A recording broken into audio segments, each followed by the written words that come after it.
Okay, what I'm trying to do here is to to do an audio test. So I'll just go through and speak about some of the information that's displayed on this board, and then you let me know, whether you can understand clearly what I'm saying. So the focus of this exercise is to evaluate the sound quality. Okay. So let me just pick like a random section of the board and speak a little bit about it. So let me start with this.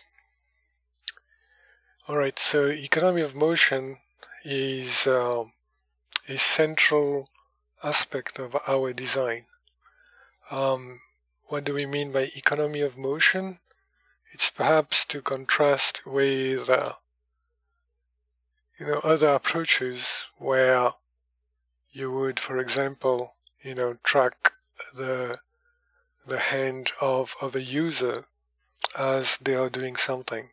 So typically in those setups you have users wearing data globes or devices that are tracked, or you can even have a camera looking at the users and you're tracking their gestures. And gestures in those circumstances, in these situations, tend to be large macro gestures. And as opposed to, for example, if you are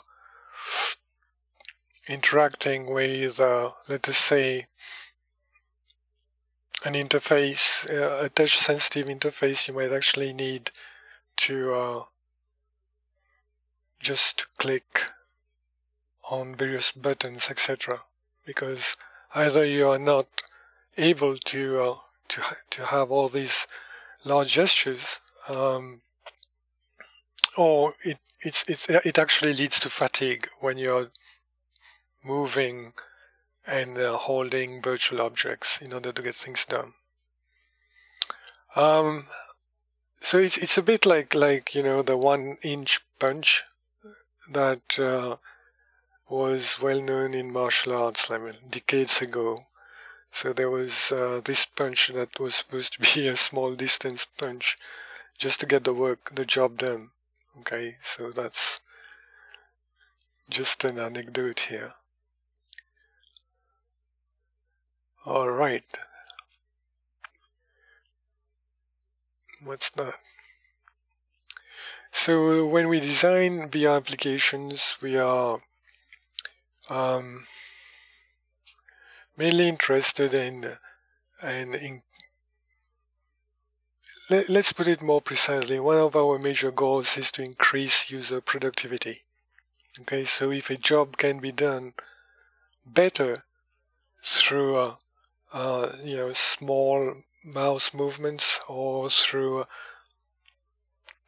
point and click on the touch screen, okay, so we wouldn't consider it useful to immerse somebody in a 3D world and have them move objects in a 3D world in order to get a similar application to work. Okay. So why do I have this slide here? Okay, well, I wanted to talk a bit. There's something that seems to appear in virtual reality design that I find to be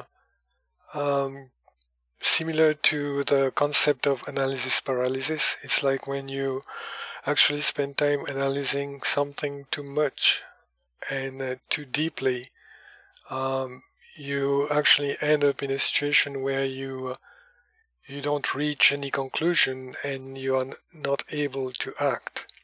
And in many cases, not acting is worse than actually making a mistake. So, that's what I understand by analysis paralysis. And there's something that seems to be happening with virtual world design, virtual reality design, is that in a 3D world, people tend to have a lot of freedom in the sense that they can move anywhere, they can lift any object, there's no weight, there's or a lot of things that we take for granted and as constraints in the real world is removed in a virtual world. So you can teleport yourself, you can look at an object from so many different directions just by standing still and just moving a camera around. So you really have a lot of opportunities to explore that environment. The thing is that this ability, this empowerment comes with some requirements, and one of these requirements is camera control, for example. And now if you have a user who has so much freedom available, and then they have to spend a lot of time trying to understand camera control and trying to make that become second nature, that takes some time. And in those situations, the excessive freedom appears as tyranny or as oppression. So in order to get things done, they need to expend more effort, and that's not what we really want. And that's where we thought that we would automate a lot of those camera motions, like I'm doing right here. I'm just clicking, and the camera position is moving.